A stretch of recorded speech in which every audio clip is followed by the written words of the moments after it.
जय जय रघुवीर समर्थ।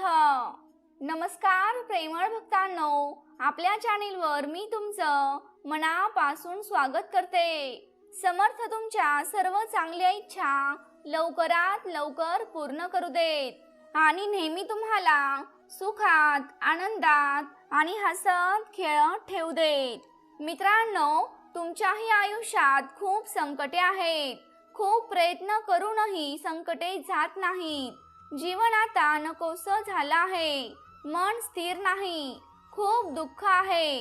तर हा व्हिडिओ फक्त आणि फक्त तुमच्यासाठी आहे।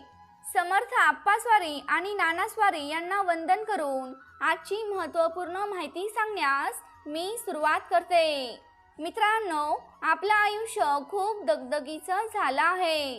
काही कारणांमुळे, रोजच्या कामांमुळे किंवा ताणतणावामुळे आपल्याला नेहमीच उपासना करणं जमत नाही। तर ज्यांना काही कारणांमुळे उपासना करायला जमत नाही, त्यांनी फक्त एकच काम करावे। आपल्या आयुष्यातील सर्व दुःख, संकटे दूर करण्यासाठी सद्गुरु चरित्र या ग्रंथामधील एक प्रभावशाली अध्याय आज मी तुम्हाला सांगणार आहे। श्री सद्गुरु चरित्र हा ग्रंथ दत्त संप्रदायात पूर्वार्ध आणि उत्तरार्ध म्हणून मानले जातात। तसेच सद्गुरु चरित्राचे पारायणही उपासना म्हणून केली जाते। पारायणाच्या वेळी 7 दिवसांचे बंधन असल्यामुळे ग्रंथाचे अर्थचिंतन करायला अवसर नसतो आणि म्हणूनच उपासनेचा एक भाग या दृष्टिकोनातून ग्रंथाचा अभ्यासही केला जातो। श्रीपाद श्री वल्लभ श्री नृसिंह सरस्वती, सद्गुरु नानास्वारी धर्माधिकारी तसेच सद्गुरु आप्पास्वारी धर्माधिकारी या सत्पुरुषांनी आपल्या भक्तांवर त्यांची कृपा दृष्टी टाकून त्यांच्या पाठीमागे कृपा शक्तीही उभी केली आणि तिला प्रचिती असेही म्हणले जाते। पण ही प्रचिती आपल्या विश्वासाच्या वाढीसाठी असून त्या योगाने अनेक भक्तांची मनोकामना पूर्ण होते। हा एक भाग आहे, पण मनोकामना पूर्ण झाल्यावर त्यांनी श्री सेवा दास्य भक्ती सद्गुरु उपासना अखंडपणे चालू ठेवून आत्मज्ञान प्राप्ती करून घेतली पाहिजे आणि म्हणूनच सद्गुरूंनी दिलेल्या प्रचिती मागील भक्तिसूत्र शोधून त्यातील सद्गुरुबोध जाणून घ्यायला हवा। तर मित्रांनो, तुमच्याही आयुष्यात खूप संकटे आहेत, खूप प्रयत्न करूनही संकटे जात नाहीत। जीवन आता नकोसं झालं आहे, खूप दुःख आहेत। तर त्यांनी श्री सद्गुरु चरित्र या ग्रंथामधील एक प्रभावशाली अध्याय वाचायला हवा आणि तो प्रभावशाली अध्याय म्हणजे श्री सद्गुरु चरित्र या ग्रंथामधील 14वा अध्याय आहे। भक्तांनो, 14वा अध्याय वाचल्याने काय होते? या अध्यायाचे वर्णन असे आहे की समर्थांनी त्यांचे शिष्य सायनदेव यांना त्यांच्या भयानक स्थितीतून कशी मदत केली आहे। सायनदेवाला राजाने बोलावले होते आणि तो राजा खूप क्रूर होता। जेव्हा जेव्हा राजा कोणत्याही व्यक्तीला हाक मारतो तेव्हा लोकांना माहित होते की ती व्यक्ती आता मारली जाईल। तसंच सायनदेव आता त्याच्या मृत्यूला भेटणार होता आणि म्हणूनच त्याने आपले सद्गुरू यांच्याशी संपर्क साधला आणि त्यांना विनंती केली की त्यांच्या कुटुंबाला आशीर्वाद द्यावा आणि त्यांच्या मृत्यूनंतरही त्यांच्या कुटुंबात सद्गुरू भक्ती कायम राहील। त्याने सद्गुरूला असेही सांगितले की तो सायनदेव आता त्याच्या मृत्यूला भेटणार आहे, कारण त्याला राजाने बोलावले आहे। सद्गुरूंनी त्याला आश्वासन दिले की त्याला राजा मारणार नाही, उलट राजा त्याचा सन्मान करेल आणि त्याला अनेक भेटवस्तू देखील देईल। तसेच पुढे सद्गुरूंनी सायनदेवाला वचन दिले की तो राजाची भेट घेऊन परत येईपर्यंत मी इथेच तुझी वाट बघेन। सायनदेव राजवाड्यात गेले, जेथे त्याला राजाने बोलावले होते। राजा खूपच चिडला होता।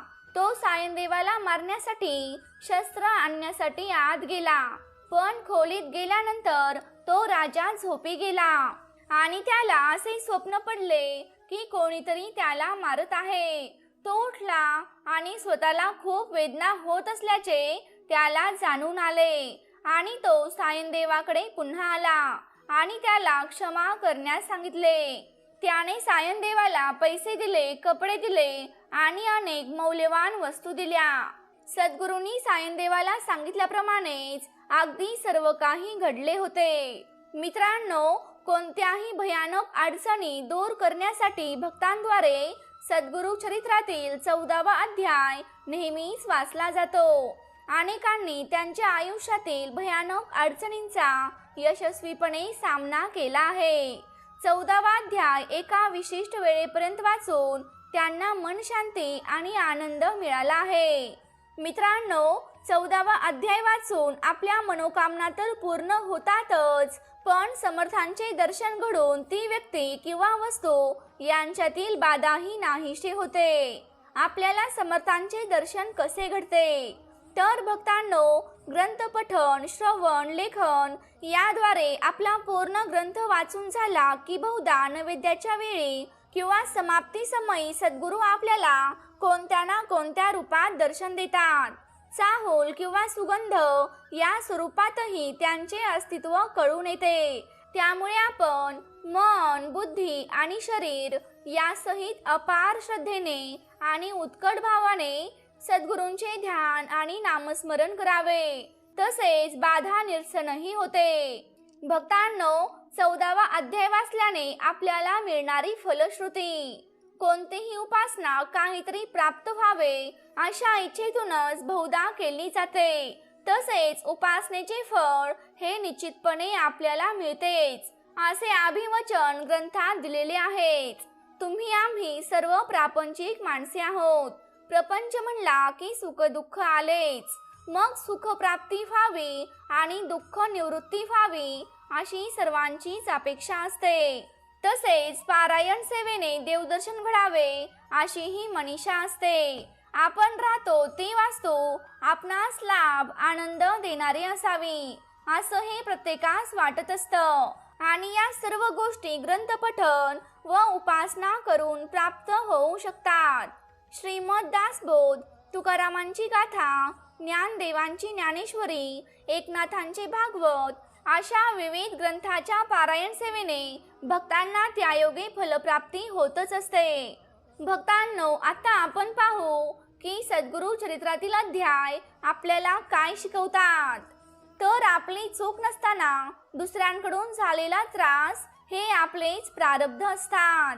आपण मदत करत नसतो, तर वैश्विक शक्तीने ती मदत पोहोचवण्यासाठी आपली निवड केलेली असते. आपल्या मनात सतत शंका असतात, कारण आपल्याला प्रचिती भेटावी असे वाटत असते. ही शंका जाऊन ठाम श्रद्धा आली की आपली शंका दूर होते. मित्रांनो, यांत्रिकपणे देव सापडत नाही. मग कितीही ठिकाणी धावपळ करा, मनुष्य रूपातच बहुतेक गुरु भेटतात, पण कुणाला तरी गुरु मानायला मन धजावत नाही. आणि त्यापेक्षा एखाद्या मूर्तीला गुरु मानणे आपल्याला सोयीचे वाटते आणि इथेच आपली गल्लत होते. पण योग्य गुरु भेटणे हेही आपल्या कळकळीतून होऊ शकते. मित्रांनो, काळ हा परमेश्वरालाही चुकलेला नाही. इतके क्रांतिकारी विधान सद्गुरू चरित्रात आहेत. आपली काही पापे असतात, ती आपल्या मानसिक वेदनेतून प्रायश्चित्त करवतात. त्याला पर्यायी उपाय नाही. समर्थांनी संन्यास घेण्याचा उपदेश कधीच केला नाही. आपापली जगराहाटी चालवावी हे समर्थांनी सांगितले. बाकीच्या घटना या घडत गेल्या. समर्थांचे मुख्य कार्य ठरलेले होते आणि अवतार हे काळाप्रमाणेच होतात, दरवेळी एकाच रूपात येत नाहीत. मित्रांनो, विज्ञान हे ज्ञानाचाच भाग आहे, पण अध्यात्म हा त्याचा पाया आहे. पण जगराहाटी आपल्याला नेमून दिलेल्या कामातूनच पुढे जाते. आपले पात्र जे असेल ते आनंदाने निभवावे. पुढच्या खेळात वेगळे पात्र मिळेल. तर मित्रांनो, तुम्हीही तुमच्या जीवनातील सर्व दुःखांपासून संकट मुक्त होण्यासाठी उद्यापासूनच किंवा आजपासूनच 14वा अध्याय वाचायला सुरुवात करा. हा अध्याय तुम्हाला रोज सकाळी आंघोळ वगैरे करून देवासमोर किंवा आपल्या समर्थांसमोर बसून नियमित शांतपणे वाचायचा आहे आणि आपल्याला सर्व दुःखातून सर्व संकटातून संकटमुक्त व्हायचं आहे. भक्तांनो, या व्हिडिओमधील माहिती अनेक स्रोतांच्या आधारे आणि भक्तांना आलेल्या प्रचितीने तयार केलेली आहे. कोणत्याही प्रकारची अंधश्रद्धा पसरवणे हा माझा हेतू नाही. तर भक्तांनो, तुम्हाला आजचा व्हिडिओ कसा वाटला हे मला कमेंट करून नक्की सांगा.